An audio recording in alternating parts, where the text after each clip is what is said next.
Stop the pigeon, stop the pigeon, stop the pigeon, stop the pigeon, stop the pigeon, stop the pigeon, stop the pigeon. Ow! Nab him, jab him, tab him, grab him, stop that pigeon now! Tonight on Pigeon Radio Australia, we bring you a very important discussion on the current bird flu situation here in Australia, what it means for racing pigeons, how it may affect the racing season, and the wider health issues facing our birds. We're honoured to be joined by three of the most respected voices in the sport. Firstly, Dr. Henk de Weerd, one of Europe's leading avian veterinarian, world-renowned for his expertise with racing pigeons and his decades of work through Belgica de Weerd. Also with us tonight is Dr. Rob Marshall, Australia's foremost avian veterinarian and a dedicated racing pigeon flyer, highly respected for his deep knowledge of pigeon health and disease management. And completing our panel, Michael Portelli, Secretary of the Western Pigeon Federation in Melbourne and one of Melbourne's champion racing pigeon flyers, bringing the practical racing perspective from right here in Melbourne, Victoria. A powerful lineup for a crucial conversation on bird flu, racing pigeon health, and the future of our sport. Good evening, all. Good evening. How are you? Good evening from Europe. Good evening. Dr. de Weerd, thank you for joining us tonight to begin with the current H1N5 bird flu strain now affecting Australia. From your European experience, how significant is H1N5 when it comes to racing pigeons? Well, it is as many more of the strains, but the H5N1 and also the H7 and so much. We find regularly in Europe, and then the first time we found it, everybody was shocked. And but after so many years, nobody cares anymore. The only problem is the industrial poultry big lofts because they are affected and they kill all the poultry because they don't want to have it spread, and nobody wants to eat chickens, of course, if they're affected.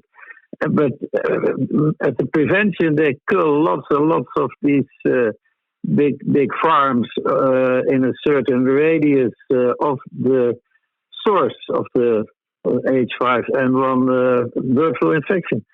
It is always spread through wild fowl, waterfowl, and pigeons never play a role. Never play a role. They are a dead-end host. Even if they were infected, if you give them 100 times big doses that the chicken would die of, a pigeon might even die. That could be possible, but it will never spread. We have so many reports from all over the world. I'm a member of the veterinary committee of the FCI, the International Federation of Racing Pigeons, and also of the IVPA, an international group of vets, pigeon vets especially, and we have a lot of knowledge and we have a lot of data, and never ever we found that the pigeon could spread bird flu. So for my idea, all the measures, the strict measures, are quite ridiculous. And in the beginning in Europe, everybody was shocked and afraid. And as far as I know, we had some cases already many years ago. In Hong Kong it started, in Guangzhou it started, and everybody was shocked. And if you eat chickens who have very high infection and you don't cook that food well, then you might have diseases in humans, but it is very rare. It's very rare.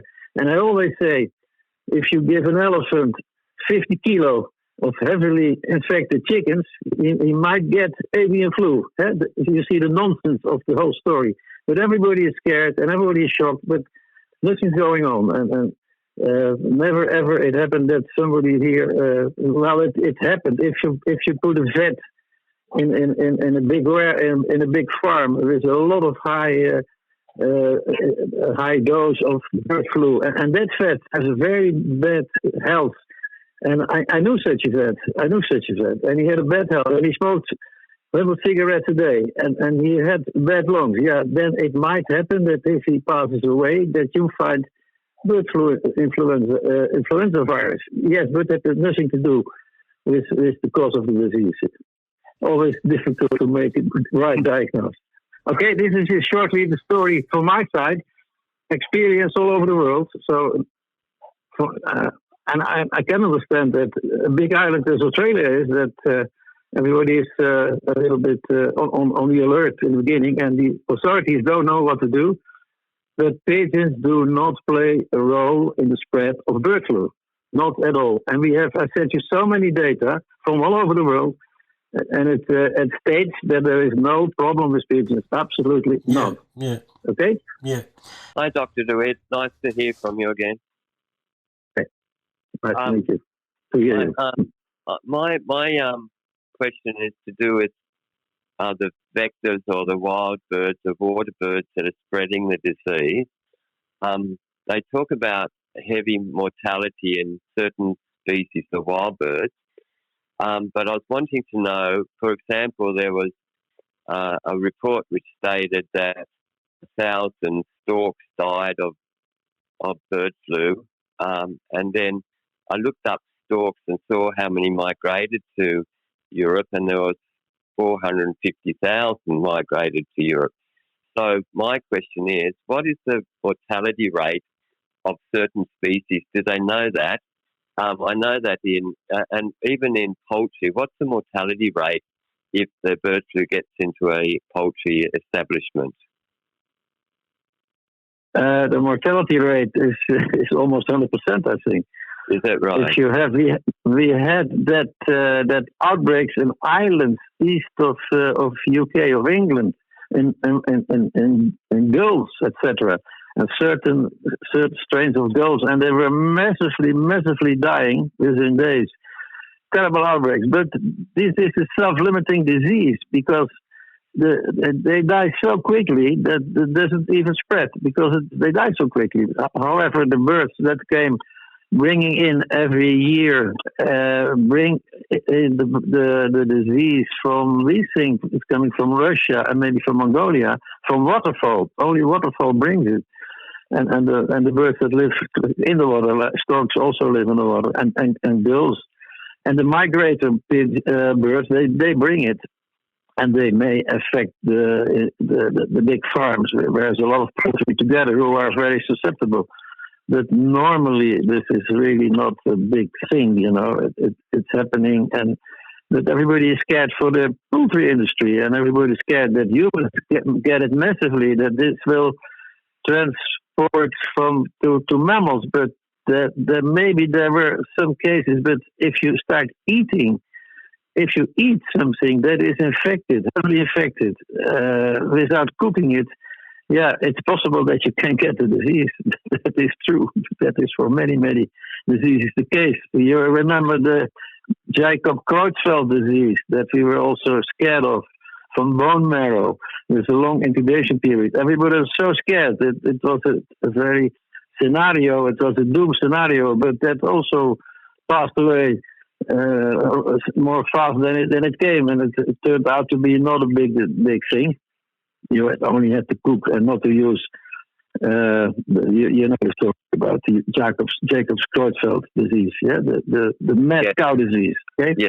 Yeah. So all these things, if people start being confronted with these new things, new diseases, then everybody is scared. They don't know what it is and they don't know how it will look like. But we have so many and so long experience with bird flu now. Nobody is. Of course, we read in the newspaper there's an outbreak and there's an outbreak, and sometimes they don't even mention it anymore. For us, pigeon fanciers, it's a small catastrophe because in special zones, they have zones depending on how it is, how severe. So-called non-transportation zones, 5 miles, 10 miles in kilometers. You're not allowed to raise. But that is, of course, that hinders the pigeon sport, but it doesn't hinder that much in Australia. Australia is so widespread, the pigeon sport. It shouldn't be a problem, and it is really crazy. And also the shows, to let all the birds not come together for shows. I mean, pigeons play no role. But there is not a minister of agriculture who wants to put a signature under a decree that pigeons can do it. So everybody follows everybody like monkeys. But there is here absolutely not a big problem. The only problem is that the industrial poultry is affected. And as a prevention, they kill all the poultry, which is also... And they are developing a vaccine in Holland, and Holland does as if they are the leader in the world, but that's not true. Everybody thinks that maybe every country that is developing, and they have good results with that vaccine in poultry. And why it shouldn't work in pigeons, if there would be a problem. The problem in poultry, why they don't use it yet, because this is a matter of politics and protecting the poultry markets. Because some countries say, "Oh, you have bird flu, so we don't gonna buy and import your poultry meat because we cannot sell it because in your country you have it." So this is political matters. It has nothing to do with the veterinary situation, as a matter of fact. You understand? Yeah, totally. So do you have legislation that allows you to raise pigeons if it's outside that area? Yes, we are racing, but we have only a zone around an infected farm where we cannot have pigeons racing and flying out, and that's a zone of about 10 kilometers. But for the rest of the country, we can race, and we race, and we have never ever any problem with transportation. Never proven that a pigeon can carry and spread the virus. Yes. And proven is also that a pigeon is a dead-end host, that it stops in the pigeon. If you give him, you can even infect an elephant. If you give enough dose, you can infect anything. Yeah. Maybe a rocket to the moon, you could infect. If you put a rocket to the moon full of sick chickens, maybe the rocket is infected. So it is as crazy as that, you know? Yes. But everybody's scared. It's new. Nobody knows. But we have lots and lots of experience. And everybody was afraid that it would spread to the humans and that the humans would be a big new thing. Maybe like Corona, but even Corona was not that bad as everybody suspected it to be. And by the way, a virus spreading longer times around, the virus gets most of the time gets weaker as well. Yeah. So we see that with Paramyxo, that is also new here since '81, the Newcastle disease. Yeah. And we have a good vaccine, and if we use that vaccine, okay, it's over. Yeah. But that's a much bigger problem than bird flu, of course, Newcastle disease. But that's easily to tackle with a vaccine. Yeah. If bird flu would going to be like an infectious disease in pigeons, if that would be the case in the far future, or in the future, which I don't believe, but even then, if you would vaccinate, you would protect them very well. So there should be no problem for pigeons. How are you, Dr. de Weerd? I guess my question, I was going to had a few questions also about pigeons, but the one about the flu. Why is it that like usually sort of viruses are species specific as far as like human flu, like the human flu?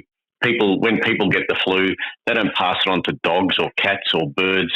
What is it that has bird flu somehow been engineered in a way? I guess, like, has it sort of been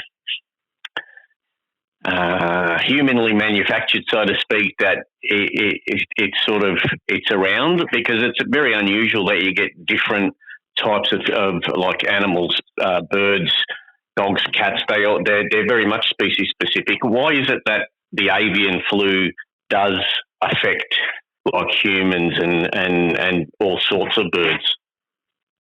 Well, that all started, as far as I know, many years ago in Hong Kong and in Guangzhou, where people live very close together with chickens in their house, and where they eat chickens who are sick, etc., etc. And then it turned out that some people passed away of this bird flu, so everybody got very scared this would be a new epidemic problem. But after that, everybody found out, be careful, don't eat, even in China, in Hong Kong, Guangzhou, etc., etc.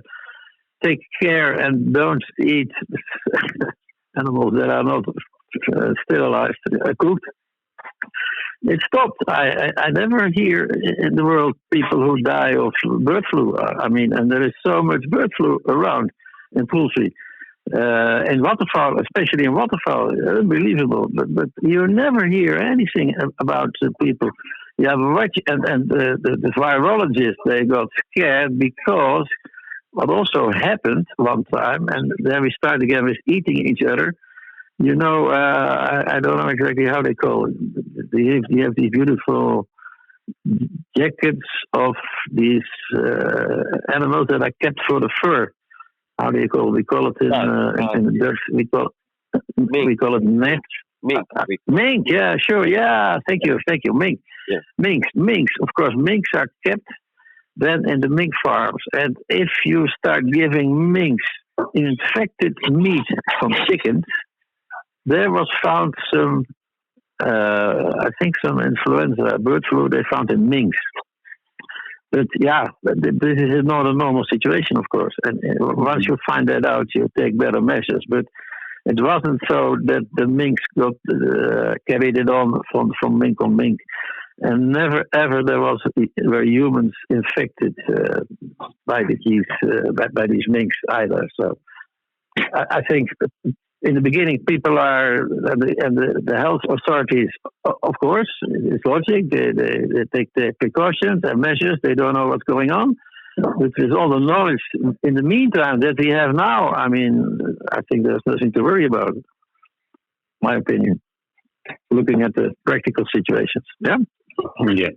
So if a virus happened to, like, we've got different strains of it, like, obviously they mutate and whatever, is it like if the bird flu does mutate, is it likely that it'll sort of mutate in a similar way to what it is at the moment, where it'll continue sort of to have a little effect on pigeons, you think? I think so.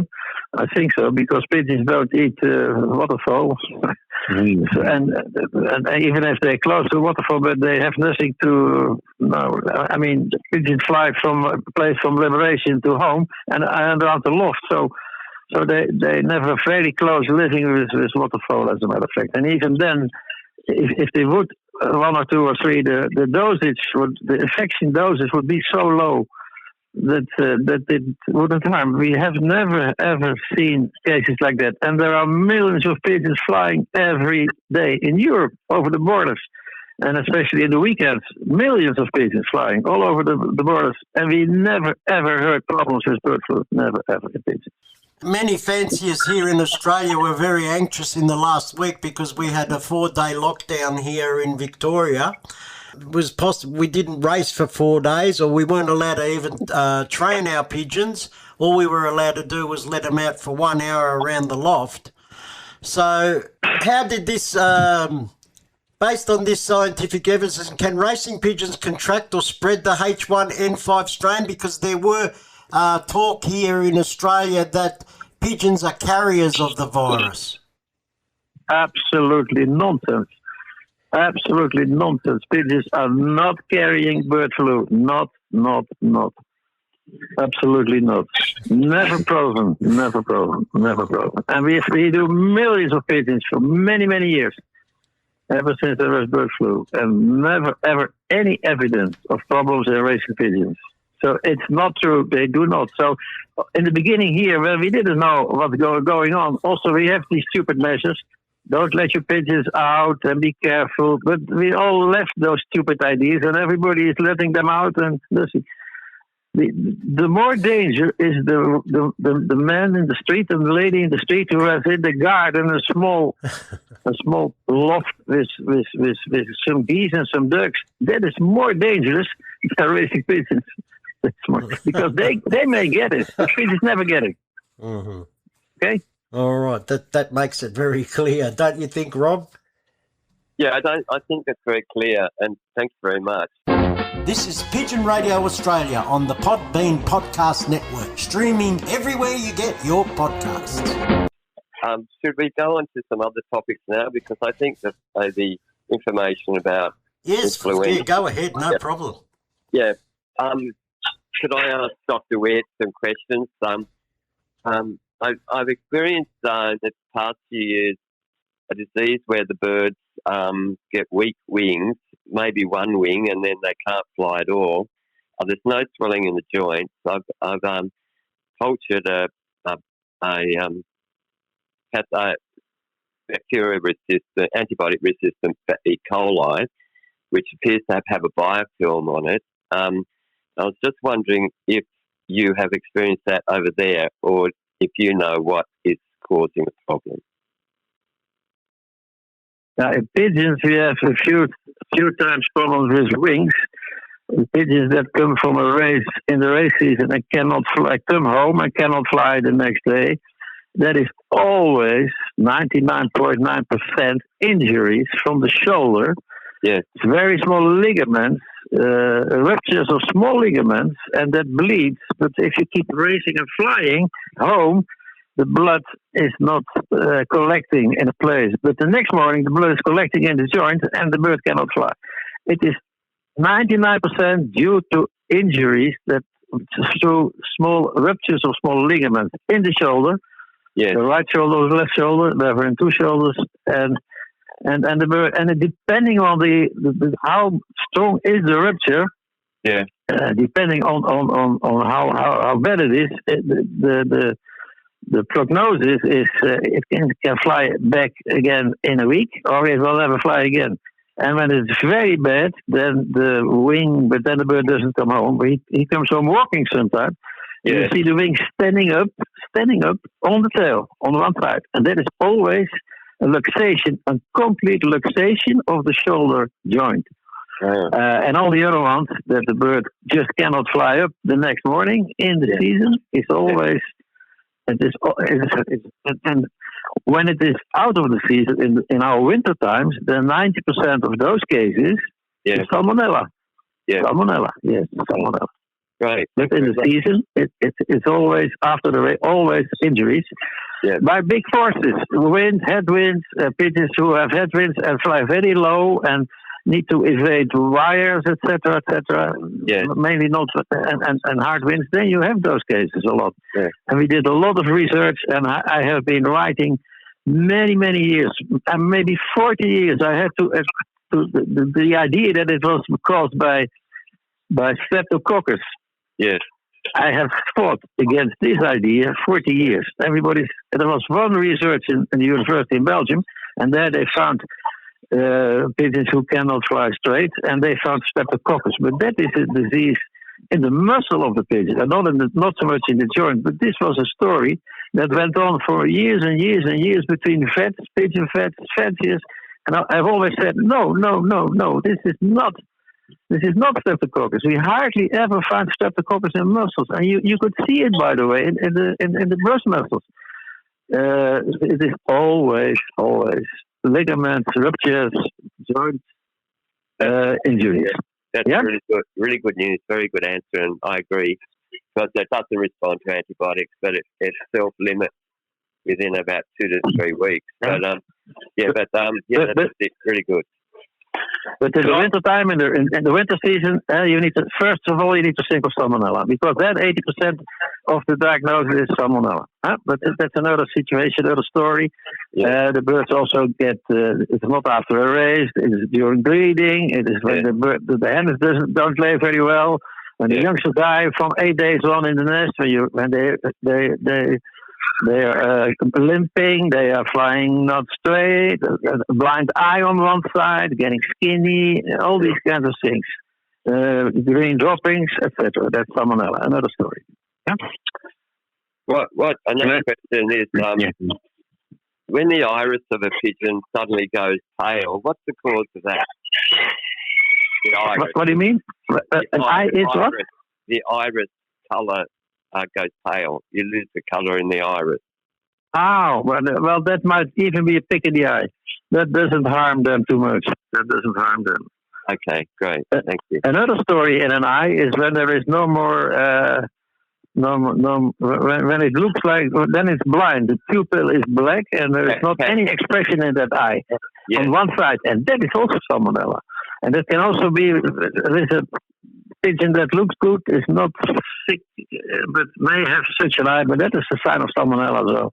Right. Thank you. Good. That's fantastic. I've got a question for you, Rob, as well, and to answer that one. With the eye going funny like that, I have had instances where if you get eye problems as far as one-eye colds or things like that in pigeons' eyes, they tend to the eye that is affected generally can go a paler colour than if you compare it to the other eye. I've seen that before. But the other question I was going to say to Dr. de Weerd, I'm glad you asked the mussel one, because I've had a lot of trouble myself. I've caught half a dozen birds this year, and I was sort of a little bit thinking, what the hell is it? And you go down the path of air sac and strep. I'm glad Dr. de Weerd said that about streptococcus, because it's always in the back of your mind. And air sac as well. But I've had probably 4 or 5 now that get that muscle injury, and I found that it was birds that sort of either pushed very hard. Like I had one hen, she was the second bird home, close to the clock pigeon, but the next day she struggled to fly it almost, and you could see she sort of put in a little more than she should have when she landed. And also had another young late bred hen that was sort of on the wing for quite a period of time, and the next day she had similar problems where the muscles were sore, and both pigeons actually struggled to recover. My question is, I suppose, what would you do in a case where you've got, like, say, a pigeon struggled to has shown muscle soreness, and say in, like, say a week or two, say they recover in a week or two, what would be the best thing to do for that pigeon? Leave it for quite a period of time before you tried training and racing, or would you retire it for the year, or what would you recommend? Well, these pigeons are not so active anymore. So sometimes also when feeding, they are not the first one on the road. They are always the latest one, and sometimes they get a little bit skinny because of they cannot behave like normal pigeons. So first of all, you better lock them up and give them rest. And what we do is treat them with some stuff like a little bit Brufen or meloxicam. This is kind of a pain relief, and NSDA, a pain relief drug. However, it's on the doping list, and as a president of the FCI Doping Commission, I cannot promote to use that for those pigeons, but that's the only thing for stock pigeons that would help rest and the kind of these. Well, what we use as Brufen, ibuprofen, diclofenac, in small doses, you could use that for joints to let the birds feel better, and that's what we're using when we're not racing. Do you think here in Melbourne here, we tend to our young birds is called young birds, but they're basically yearlings, so anything from 6 months to a year old. Sydney's probably a little bit, where Rob Marshall is, probably a little bit different to us. They have a lot more shorter races than we have in Melbourne. We sort of, over the last couple of years, my belief, we're starting a little bit too far for young pigeons. But do you think the muscle problems like that can be sort of exacerbated with sort of starting pigeons up too high a distance? Like some years there, we've started our pigeons up at 250 k's first up, or 240 k's first up for their short races. Do you think maybe pigeons that are sort of pushed a little bit too hard can sort of break down with those things more often? Well, yes, and that can be. And as for the wings, the wing problem, as I told you in the joint, sometimes we think, often in very good lofts, you can also say practically pigeons high in the bloodlines, very good bloodlines, maybe a little bit hereditary. Sometimes think, and as you say, but for the muscles. It depends all on the transport. If you have a transport and not enough water, for instance, that dehydration, that heat stress, that is very, very bad. The birds come home. Now in Europe we have very hot weather. We were never used to that. And now the temperatures go over 30 degrees and we are not really acclimatized for these situations. So and what I always found out being in the Middle East and being in Thailand and Indonesia, in the very hot weather, even 40 degrees, the pigeons can stand up. 45 degrees in the Middle East, in Qatar, in Bahrain, in Dubai. But they will not race. But to stand up these high temperatures, water, plenty of water, and then there will be no problem. But we had races here in Europe, and the birds came home, and they rode with the birds in the sunshine on the daytime. And the birds were for hours and hours, and in the trucks the temperature was even 10 degrees higher. And a lot of these birds that did not get properly water on time, they came home and they drank a lot and they died after drinking.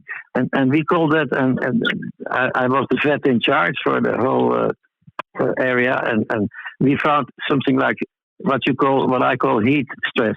So they were dehydrated over the limits, and then when that happens to pigeons, and mostly they not die, but then it might be that you damage the muscles too much, and that is maybe the things you're talking about. But if you give them ample water, and sometimes electrolytes will help you a lot on coming home, just for a quick hydration again. We invented more or less in 81 some electrolytes for racing pigeons. We call it Burgersol, but I mean that helps a lot. Within half an hour they look normal again. So that is important, the hydration of a pigeon, especially for the muscle. This is Pigeon Radio Australia, hosted on the Podbean Podcast Network and available on all podcast platforms, supporting the pigeon community worldwide.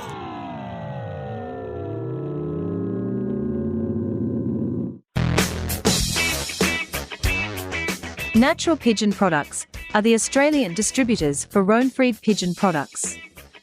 Röhnfried, a German-based company, is a leading manufacturer of world-class, premium, European racing pigeon products that will help you maintain your racing pigeons' inner health all year round. Contact Natural Pigeon Products on 035 998 1000 and pigeonvitality.com.au. This is Pigeon Radio Australia on the Podbean Podcast Network, streaming everywhere you get your podcasts. Actually, I've got a good question that probably people are going to want me to ask. We in the Western Federation, we have over many years used our trailer that we transport the pigeons in, and the units basically they are open units with like no curtains or anything like that. It's basically just the units, and so the birds have got plenty of air always flowing through the pigeons. It's probably not that helpful when we get sort of rainy days or things like that, but we race on wire floors, so generally rain isn't an issue. But this year we were going to go to a trailer with basically shade cloth as curtains on the sides. There's been a bit of debate regarding like whether the birds will generate too much heat in the unit. Some people think because it's got the curtains, like the shade cloth type curtains where they actually breathe, that it wouldn't be so bad. There are other organisations who do use the curtains, and they get through a whole season as well. I can't sort of really relate losses from one to the other. Both organisations race right through the whole season. But what would your thoughts be regarding an open trailer where sort of basically open to the elements, or one with curtains that has shade cloths, which, as far as what you just described with heat stress and things like that, do you think that would be a problem, having curtains on the trailers?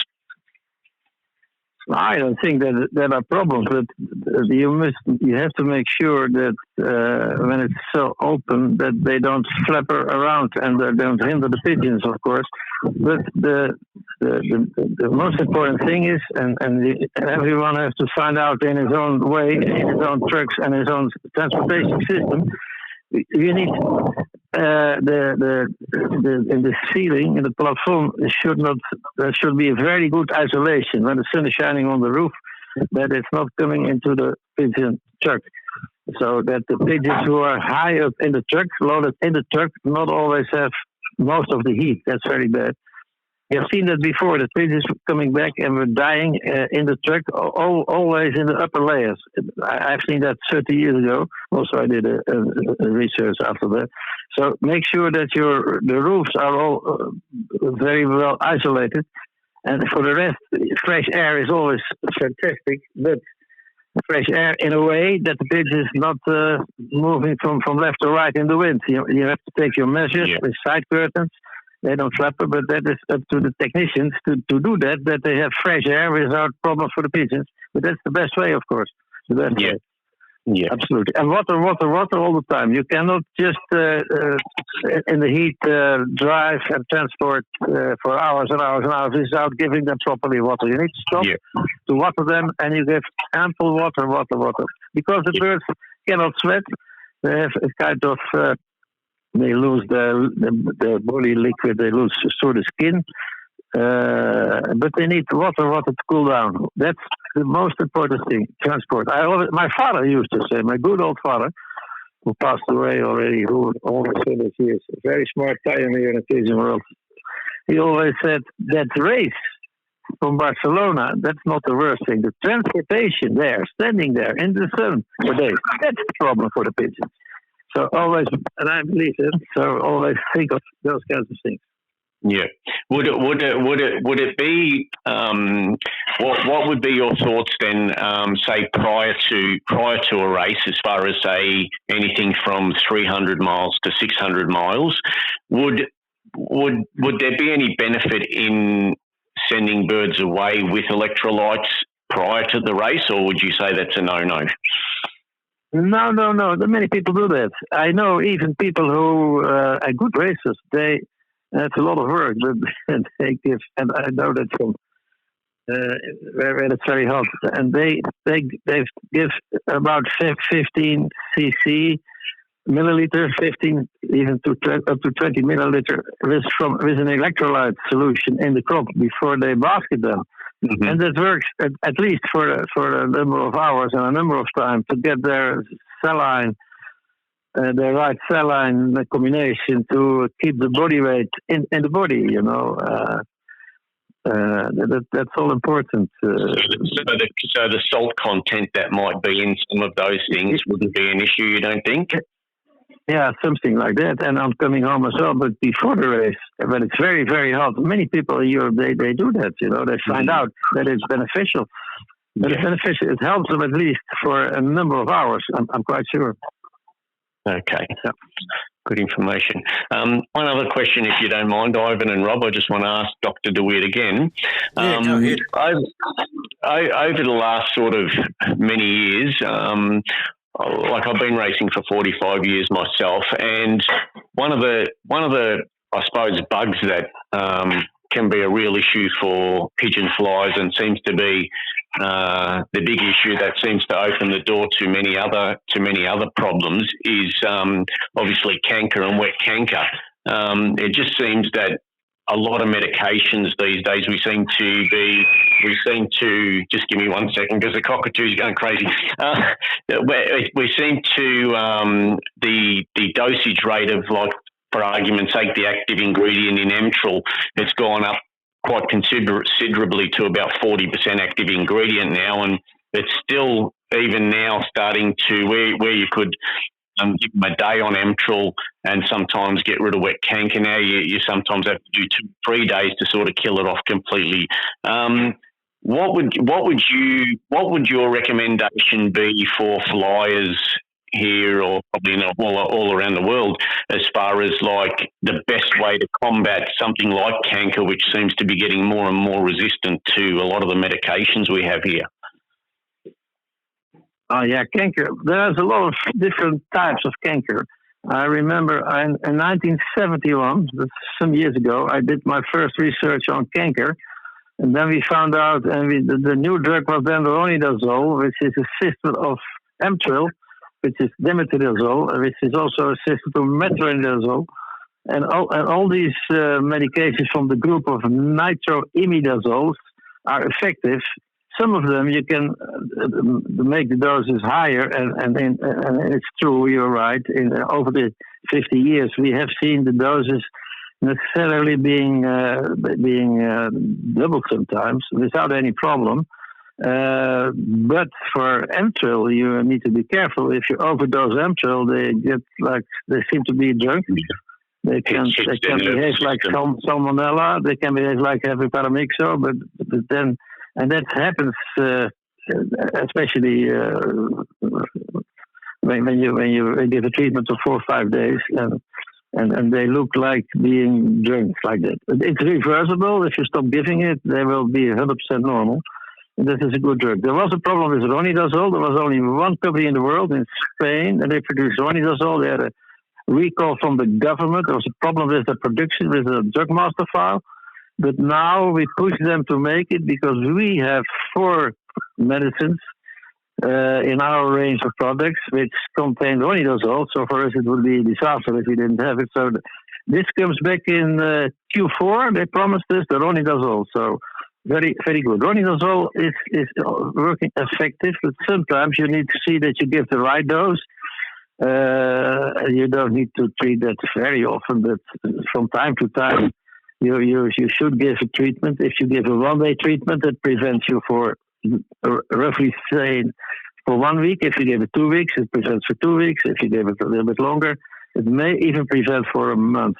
But when you transport them birds together, you may have reinfections.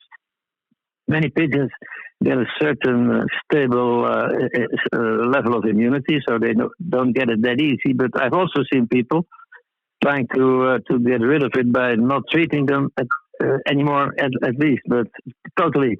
But when they come to my doctor's times, many of those birds, they still have canker, even when the people thought they were resistant. So from time to time, you need to be a little bit smart to treat them. And there are also many strains of canker.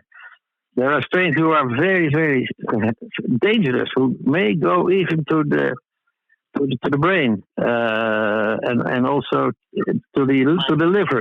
We saw that more in the 60s, 70s, 80s, and now that most of the people are regularly treating. Now we see that the strains are getting more weak and not more strong, more weak. So we see wild birds now with all these severe cases of canker in the throats and in the liver sometimes, and also going to the brain, but not so much in racing pigeons. Well, those strains are getting weaker and not stronger because of medication.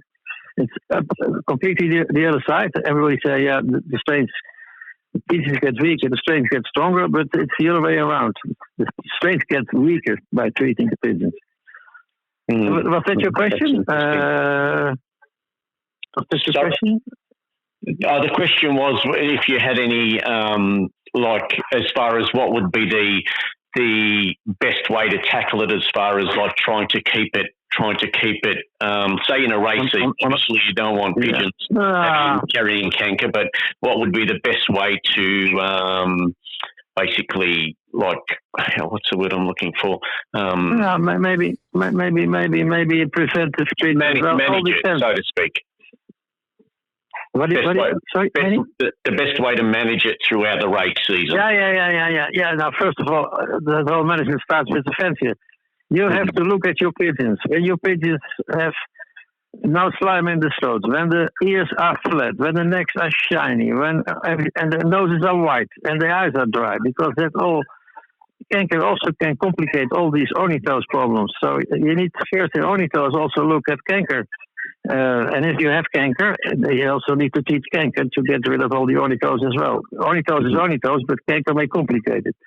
So when you find slime, and then canker is just on the mucous membranes, and sometimes it's a kind of a symbiosis. They live together, and it is not always a bad thing, but it may get a little bit worse. So if you have a problem from time to time, if you would be in the race season, once in 2-3 weeks, you give a 2-day treatment against canker on coming home, something like that. That would be a good way, to my opinion. And many fanciers do that. Many good fanciers once in 3 weeks, for 2 days, not for 1 day, but for a few days. And then you can manage it very well. And if they look good, I remember a guy in Holland. He came to my clinic and he said he checked his pigeons, and I found some canker. And he said, "Is it bad?" I said, "No, it's not bad." He said, "I have to race in 2 weeks. I need to race Barcelona." I said, "No, it's very light. You could even win Barcelona with such situation." And that guy won Barcelona at that time, So you see that it's not all that bad. Okay, so they can actually still. You think what you're saying basically, if they have wet canker in their crops, not like low levels of wet canker, they could still actually win races and still perform quite well. That's absolutely possible. But I always do, when I take a swab, I always smell on my swab. I smell. And if it's stinky, then it may well be canker. It can also be something else. It's an infection of the crop, an anaerobic infection, which you can easily cure with amoxicillin. And a canker drug, because the canker drugs work very good against anaerobic bacteria. But if it's stinky, you need to treat for canker and probably mix with amoxicillin.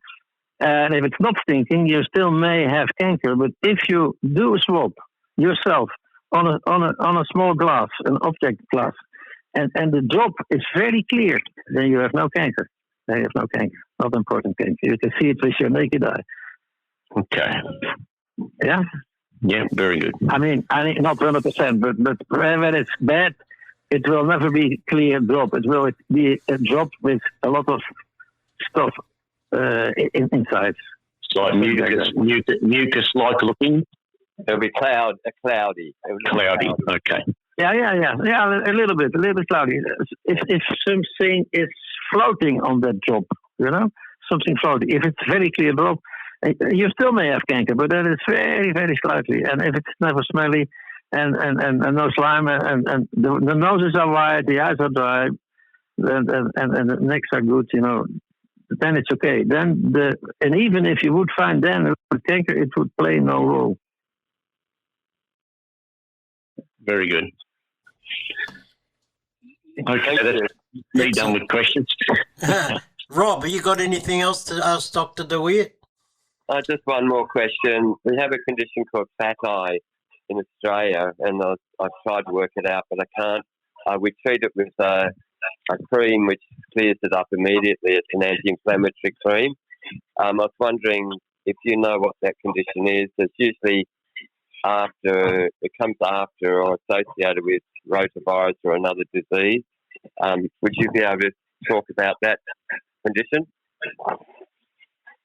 Your question is about fat eye, what I call, right? No, it's not one I called. It's edema of the eyelid. It's blepharitis. Oh, blepharitis. Yeah. But we do not see that a lot of times. And also that blepharitis has been described as salmonella, but I really don't believe in that. I've never seen that so badly. We see a lot of fat eyes, swollen eyes, yeah. but the real blepharitis on one side, you mean? Yeah, one side, yeah.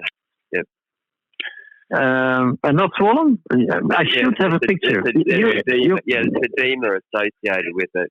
So, but I really don't believe that's adeno. We may find adeno, but that doesn't mean that's adeno, Yeah, it actually came around once rotavirus hit sort of Melbourne here, or hit Australia here, I think 2016, 2017, and it seems the same year that we had rotavirus later in the race season, probably usually about 3, 4, 5 weeks into the race season, a lot of birds start to get just a slight swelling of the eyelid, and it's always usually on one side. It doesn't have like a watery eye or anything like that. It's just a slight swelling of the eyelid itself. And if you put on, it can actually go by itself within 2 or 3 days sometimes, but if you have them on sort of a respiratory medication, because like you sort of see the swollen eye, you automatically think upper respiratory problems, and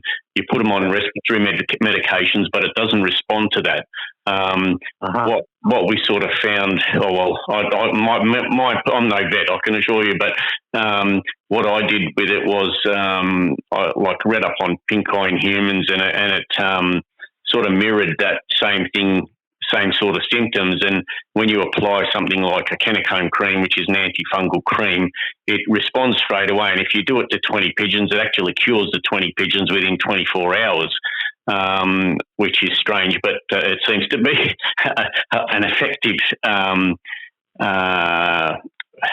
effective ointment for it.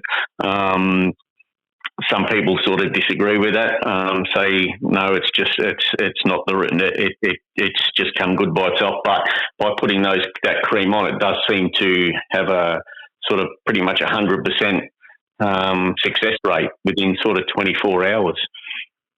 Okay, and the cream contains what? Nystatin or an antibiotic, terramycin or chlorphenicol? It's actually not an antifungal. It's an antibacterial and it's the triamcinolone in it, which is giving the result, which is the anti-inflammatory. So I don't understand. Is it for against viruses? No, we use it for in dogs and cats. You use it for conjunctivitis. Ah, yeah. For what? For conjunctivitis. In a dog or a cat, that's what I say. Yeah, but it's all the same. No, but I don't think it's adeno. I don't think it's rota. I think that's a coincidence. And he might be weakened, and they might have got then on one eye cold. It's a sort of one eye cold, which has many looks. Sometimes it looks only like a little swelling. We have different aspects of a swollen eye. We have wet eyes. We have the third eyelid hanging down. That is also fleecia, we call it. We have one eye cold. The best medication was sparomycin. Sparomycin is by far the best to treat, but if you use an eye ointment or drops containing chlorphenicol or ciprofloxacin or gentamicin, that also works good in the eyes. Very, very good. It doesn't appear to be a one-eye cold, because with the one-eye colds, like this particular, what we call fat eye virus, when it spreads extremely quickly. It's like highly contagious, but like if once people start getting it in the race units, it seems to go run through lots very, very quickly. And you might only get maybe 20 or 30% of the birds get it, but it happens very quickly over like a matter of 4 or 5 days. And sometimes sorry. Yeah, sometimes it only lasts a couple of days. Sometimes it might last a little bit longer, but it seems to come on, like I say, usually sort of 3 or 4 or 5 weeks into the race season. You'll see one flyer will have it, and then before you know it, everyone's sort of complaining that they got fat eye, and it just seems to go through all the race units, through a lot of the pigeons, and. But it did come, like I say, when we had rotavirus, it seems to have some tie-in with rotavirus, because it seems to have happened from the beginning. We started getting rotavirus, then we started getting fat eye, and it's sort of accompanied it sort of through for the last 10 years as well. So, yeah, but that can be a coincidence. But apparently, we're talking about two different things. Please, could you send me by you or one of you guys there by WhatsApp or by email a picture of what exactly you mean with this blepharitis? Then I could have a closer look, and maybe have another idea. I don't know, or same idea. Yeah. The only problem it comes in like certain times of the year. Like we might get 2 or 3 weeks where it sort of goes right through the whole organisation, and then it disappears, and we don't see it again for the rest of the year, pretty much. Yeah, okay. But Rob, anyway, has Rob got have you got any photos, Rob, of examples of that? No, I haven't. But it's usually a young bird. So just in case, I would be happy to have a look and try if I recognize it or have any idea. But with pleasure, I would look at it. Thank you. Yeah, we'll make an effort next time. We'll get photos. Thanks, Dr. de Weerd, for your time. Are you right now, Ivan? Or no, that's okay. If anybody's got anything else to ask. No, we're all good. No. Let him go and have a bit of a time to himself. Yeah. All right. Thank you, Dr. de Weerd, for your time today, and I hope we can hear from you again one day. Yes, a pleasure. I'm very honored that you invite me for this small discussion. I hope we can contribute. We, and also not only me, but the whole FCI. The veterinary committee will help you as much as we can. So you tell me what you need, maybe other data. Anytime we are disponible for you. We try our best. We try our best to help you with problems with the government, etc. Okay. All right. All the best. Thank you very much. Thank you. Thank you. Thank you so much. Have a nice evening. Bye. Bye-bye. Thank you. Thank you very much. And that brings us to the end of this month's episode of Pigeon Radio Australia. We want to express our sincere gratitude to Dr. Henk de Weerd of Belgica de Weerd for joining us and providing absolute clarity on the bird flu situation and its relationship to racing pigeons. Tonight, Dr. de Weerd stated it plainly, and I quote, "Racing pigeons are a dead-end host to the H1N5 bird flu. They cannot get it, they cannot spread it." Dr. Henk de Weerd. That single statement should finally put all the false rumours, fear-mongering and misinformation to rest once and for all. We also extend a huge thank you to Gary Gillard from Natural Pigeon Products, who immediately put his hand up to sponsor our monthly podcasts and help cover our running costs. Gary's support means a lot to us, and we highly recommend the products he supplies, including Ron Fried from Germany, Centaur from Poland, and a full range of racing pigeon accessories such as numeric pigeon marker rings, pigeon bob wires, pigeon nest bowls, natural coconut fibre nest felts, Sky Tracker point-to-point GPS rings with live tracking, and of course the famous yellow drops, highly recommended by European fanciers in the fight against canker. All of these are available online at www.pigeonvitality.com.au.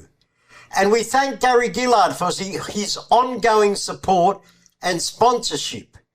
He'll be joining us as a guest on one of our upcoming monthly podcasts.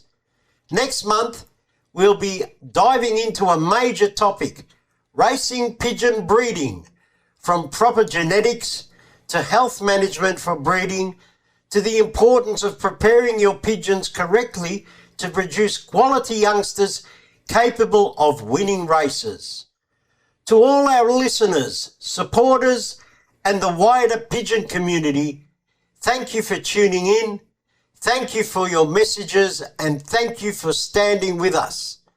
If you're interested in sponsoring future episodes of Pigeon Radio Australia, you can contact us anytime at www.pigeonmedia.com.au. This is Ivan Fonte signing off. Stay safe, look after your birds, and we'll catch you on the next episode of Pigeon Radio Australia. So, stop the pig.